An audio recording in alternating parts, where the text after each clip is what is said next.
Hello, wait, is this on? Oh, it is, perfect. Hello, yeah, I am City Councillor Elliott Tong, and I am representing Abbey Ward and also the Green Party.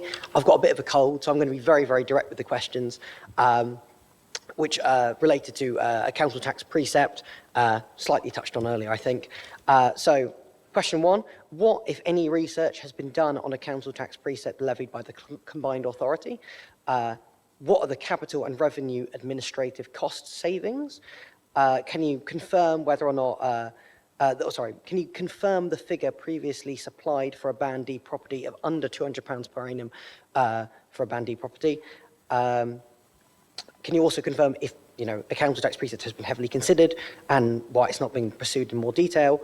And also, has it been considered in conjunction with other schemes like a workplace parking levy? Thank you, Councillor Tong.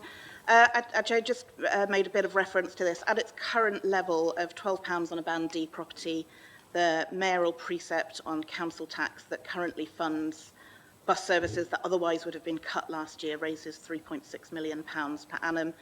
The scale the STZ proposal set out in this paper raises £31 million per annum to invest in buses.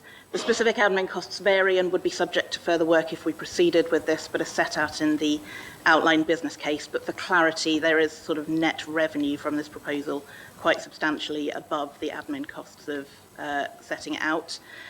It would be for the CPCA to consider whether it wished to continue putting a mayoral precept onto council tax and at what level it would like to do that in future.